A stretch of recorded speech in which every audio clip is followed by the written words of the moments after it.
Jesus, o profeta divino. Segunda parte, artigo, Paiva Neto. Depois de apresentar, no primeiro capítulo desta série, uma análise inédita da passagem bíblica A Visão dos Glorificados.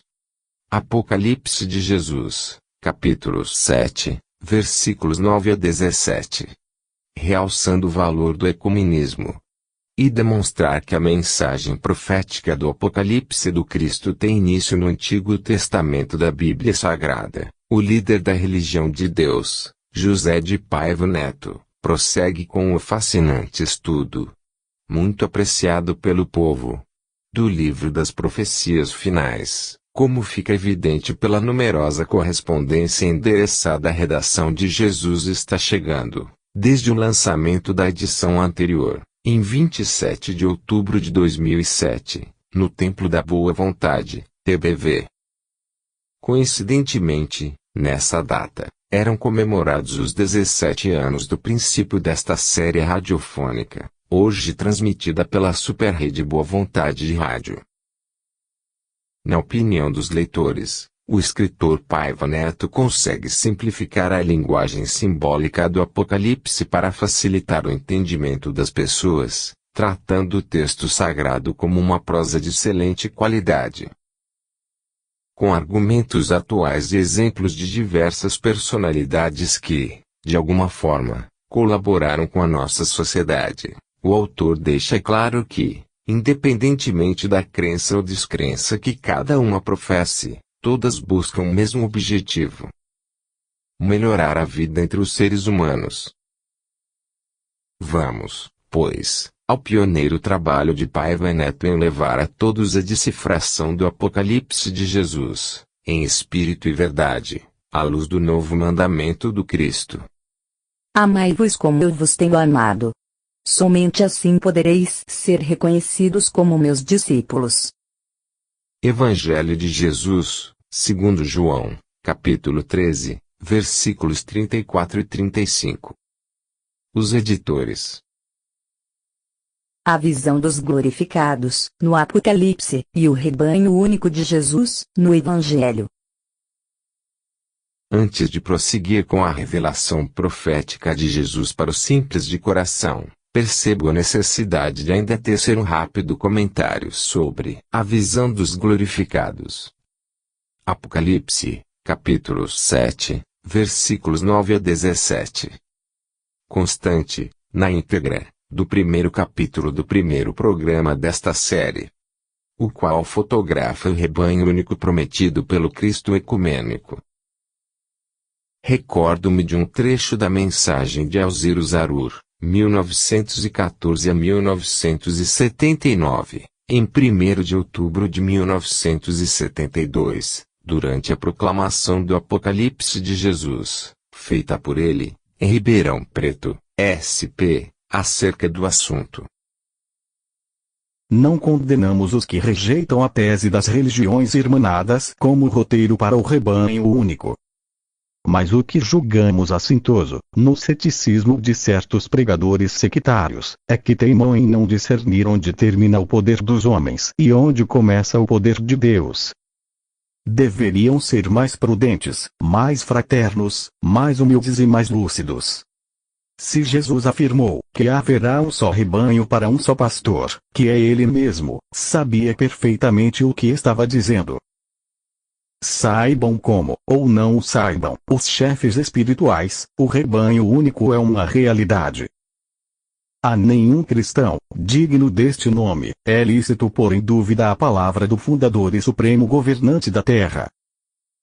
A todos os escarnecedores só nos cumpre dizer: irmãos e irmãs, o rebanho único não foi formado no Evangelho que vocês leram, mas no Apocalipse que vocês não entenderam.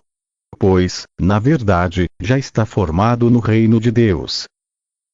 Com estas palavras, Zarur conceituou a visão dos glorificados. Contudo, não teve tempo de vida material para aprofundar esse tema alentador aos que trabalham por reunir na terra o rebanho único de Jesus, o Cristo ecumênico. Eis a nossa tarefa. Infelizmente, alguns, ao pregarem sobre os 144.000 selados. Apocalipse, segundo João, capítulo 7, versículos 1 a 8. Afirmam que essa passagem se refere somente ao povo de Israel. E os outros? Com esse exclusivismo, o restante da humanidade a si próprio se exclui. Esquecem-se de ler e analisar, logo em seguida, a visão dos glorificados, que é amplíssima. Não disse Zarur que o rebanho único já está formado no céu?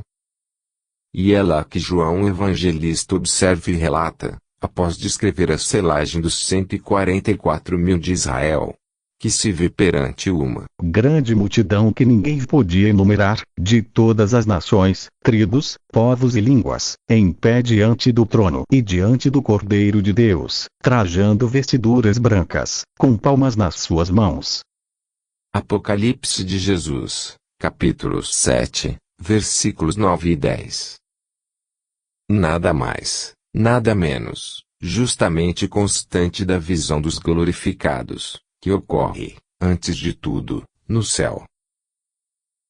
Vamos, agora, dar início ao segundo capítulo do programa primeiro da série O Apocalipse de Jesus para os simples de coração. A autoridade de Jesus. Revelação de Jesus, o Cristo, que Deus lhe deu para mostrar aos seus servos as coisas que em breve devem acontecer.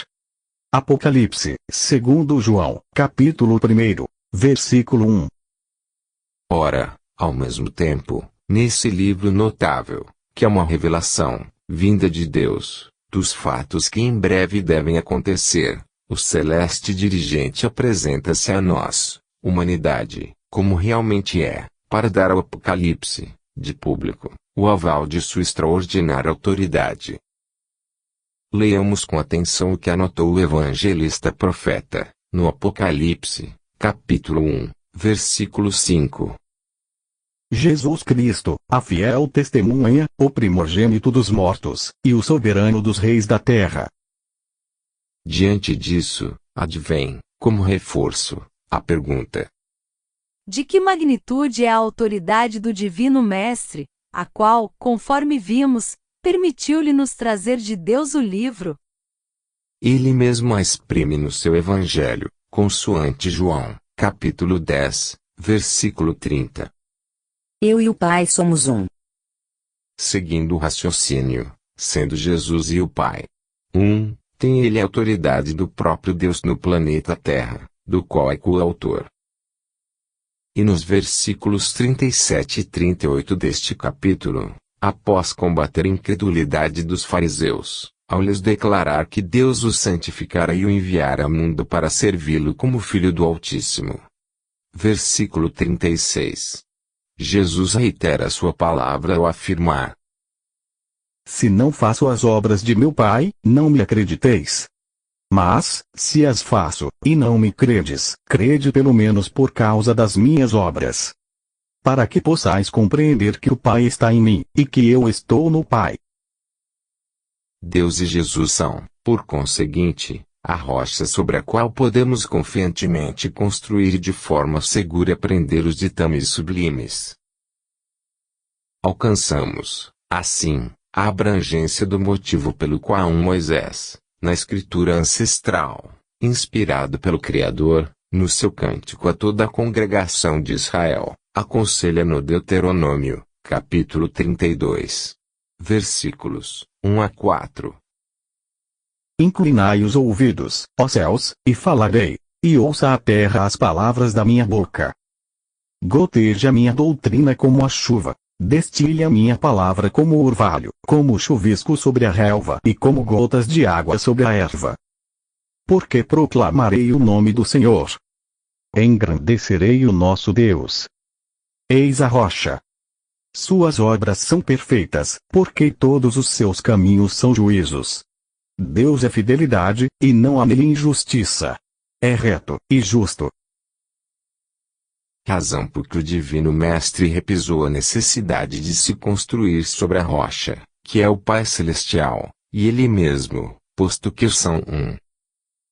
Logo em seguida, no versículo 5, referindo-se a certos hebreus daquele tempo, que descumpriram a aliança de Abraão com a divindade, Moisés admoesta.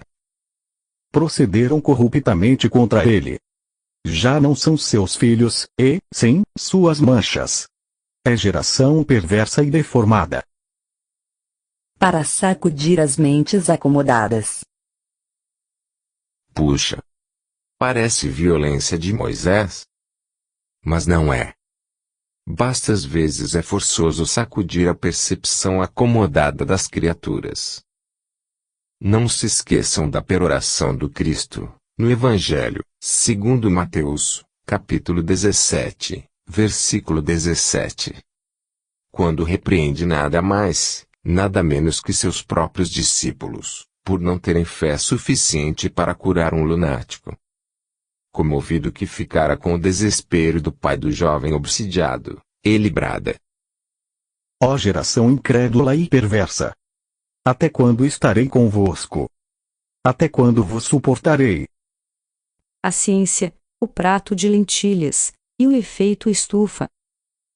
No Apocalipse, quarto flagelo, capítulo 16, versículos 8 e 9. É com milenar antecedência descrito o aquecimento global, apressado pela semeadura humana. Versículo 8. O quarto anjo derramou a sua taça sobre o sol, e lhe foi dado afligir os homens com calor e fogo. O anjo derrama a sua taça sobre o sol não porque ele seja, usando uma linguagem popular, um doido varrido, um tirano que se compraz no sofrimento das massas. Há um significado fácil de entender. São as mazelas humanas que enchem e fazem transbordar o conteúdo da taça do quarto anjo sobre o sol. E, por esse fato, vem a aflição para as criaturas com calor e fogo. Versículo 9. Com efeito, os homens se queimaram com o intenso calor, ardor do sol, e blasfemaram o nome de Deus que tem a autoridade sobre estas pragas, e não se arrependeram para lhe darem glória. Por sua vez, o Dr. Stanley M. Horton, teólogo evangélico, em A Vitória Final, uma investigação exegética do Apocalipse, discorrendo a respeito do anjo da quarta taça. Apocalipse do Cristo Ecumênico, capítulo 16, versículos 8 e 9, diz: Para os crentes, o Senhor Deus é sol e escudo, trazendo boas coisas. Salmo 84, versículo 11. Jesus é o sol da justiça que traz salvação e cura. Malaquias capítulo 4, versículo 2. B. Nesta dispensação, temos visto a ambos a bondade e severidade de Deus. Através destas, Deus leva os homens ao arrependimento. Romanos capítulo 11, versículo 22. C. Mas o povo atingido por esta praga rejeita tanto a bondade como a severidade de Deus. Ao escolher a seguir Satanás, o anticristo e o falso profeta, os homens sacramentam as mentiras do diabo. Segunda Epístola de Paulo aos Tessalonicenses. Capítulo 2, versículo 10. D. Eles amam as trevas e rejeitam a luz da verdade. Sua condição contrasta com a dos santos que, nesta hora, estarão no céu, onde não estarão a salvo do ardor do sol. Apocalipse, capítulo 7, versículo 16. Eis um aviso àqueles que, embora hajam ouvido a verdade do Evangelho, persistem obstinadamente em continuar nos seus caminhos perversos. A camada de ozônio ferida. Com isso, os homens, não um anjo do céu, que é, no caso, apenas um cobrador do karma montado pelos seres terrenos, tornam-se fator preponderante da fomentação do aquecimento global, estourando com a proteção que nos é oferecida pela camada de ozônio. Quando corajosas personalidades do planeta, Pesquisadores e estudiosos de todos os matizes se atreviam a alertar para o perigo já em andamento. Quantos, entre aspas, cientistas, mercenários os combateram, desmentindo-os. Não que todos os cientistas contrários à realidade do fenômeno da distorção climática assim o sejam. Falamos aqui cientistas entre aspas mesmo, porque é os de verdade, que não se vendem por um prato de lentilhas. Ou por lá o que seja. Como fez Esaú, ao transferir a Jacó o seu direito de primogenitura. Gênesis, capítulo 25, versículos 29 a 34. Jacó, Esaú e o prato de lentilhas. Tinha Jacó feito um cozinhado, quando, enfraquecido, veio do campo Esaú, e lhe disse: Peço-te que me deixes comer um pouco desse cozinhado vermelho, pois estou faminto. Daí chamar-se Edom, que significa vermelho. Disse Jacó: Vende-me primeiro o teu direito de primogenitura. Ele respondeu: Estou a ponto de morrer. De que me aproveitará o direito de primogenitura? Então, disse Jacó: Jura-me primeiro. Ele jurou e vendeu o seu direito de primogenitura a Jacó. Deu, pois, Jacó a Esaú pão e o cozinhado de lentilhas. Ele comeu e bebeu, levantou-se e saiu. Assim, desprezou Esaú seu direito de primogenitura. Continua o artigo na parte terceira. Fontes bíblicas. João Ferreira de Almeida. Sociedade Bíblica do Brasil. A Bíblia para o Povo. Paiva Neto. 1998, São Paulo, SP, Brasil. Bíblia de Jerusalém, Paulus. Padre Matos Soares. Edições Paulinas. Notas. 1.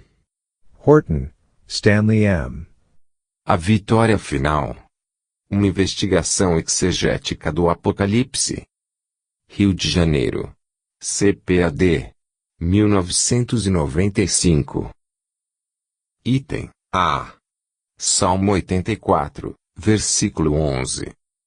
Porque o Senhor Deus é um sol e escudo. O Senhor dará graça e glória. Não negará bem algum aos que andam na retidão. Item B. Malaquias capítulo 4, versículo 2. Mas para vós, que temeis o meu nome, nascerá o sol da justiça, e salvação trará debaixo das suas asas. E saireis, e crescereis como os bezerros do cevadouro. Item C. Romanos capítulo 11, versículo 22. Considera, pois, a bondade e a severidade de Deus. Para com os que caíram, severidade. Mas para contigo, a benignidade de Deus, se permaneceres na sua benignidade. De outra maneira, também tu serás cortado. Item D. Segunda Epístola de Paulo aos Tessalonicenses. Capítulo 2, versículo 10. E com todo o engano da injustiça para os que perecem, porque não receberam o amor da verdade para se salvarem. Item E. Apocalipse capítulo 7, versículo 16. Jamais terão fome, nunca mais terão sede, não cairá sobre ele o sol, nem ardor algum. 17. Pois o Cordeiro de Deus que se encontra no meio do trono os apacentará e os guiará para as fontes da água da vida. E Deus lhes enxugará dos olhos toda a lágrima. José de Paiva Neto. Escritor, jornalista, radialista, compositor e poeta.